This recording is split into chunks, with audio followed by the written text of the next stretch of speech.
মায়া বন বিহারিণী হরিণী গহন স্বপন সঞ্চারিণী মায়া বন বিহারিণী হরিণী গহন স্বপন সঞ্চারিণী কেন তারে ধরে বাড়ি করি পণ অকারণ মায়া বন বিহারিণী ও মায়া বন বিহারিণী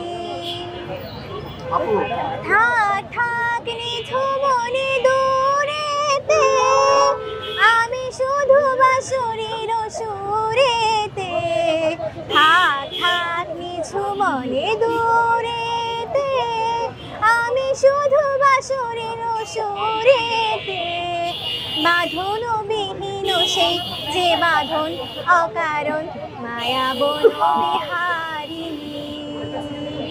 আমি ছোট থেকে গান গাই, তো স্কুল কলেজ বিভিন্ন প্রোগ্রামে অ্যাটেন্ড করতাম, ইউটিউব দেখে দেখে আর কি শেখা। কেক আপনি বানান কখন কোনটাই? কেক আমরা এখান থেকে যখন রাত্রে চলে যাই তারপরে বাসে গিয়ে একটু রেস্ট নিয়ে কেক বানানো স্টার্ট করে দেই। 3টা বা 4টাও বেজে যায় মাঝে মধ্যে। আবার সকাল সকাল ঘুম থেকে উঠে 9টা 10টার ভিতরে কাজ শুরু করে দিতে হয়।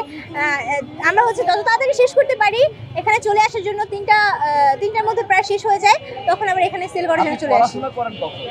আসলে এখন যেহেতু আমি এইচএসসি এক্সাম দিয়েছি, পড়াশোনার অত বেশি প্রেশার নেই, যেহেতু ভার্সিটির প্রিপারেশন সামনে, ওইটা নিয়ে একটু পড়াশোনা করতে হয়, তো এভারেজ এটা সময়টা মেইনটেইন করতে পারতেছে। আপনি তো ভাবে অ্যাক্টিং করেন, আমি একটু দেখতে চাই যে গানের পাশাপাশি একটু হালকা অ্যাক্টিং এর একটু ছোঁয়া থাকে।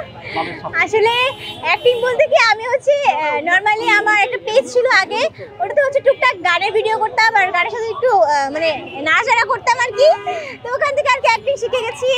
আর কিছুদিন আগে আমি একটা স্কিন কেয়ার কোম্পানিতে চাকরি করতাম, তো ওখানে লাইভ করার মধ্যে তো অনেক কিছু করতে হয়। এখন কিন্তু এই কারণে আমি এত ভালোভাবে কথা বলতে পারতেছি, বাড়তেছে না, তো ওখান থেকে আর কি শেখা আর কি কিছু কিছু, যেহেতু ভিডিও করতে হতো।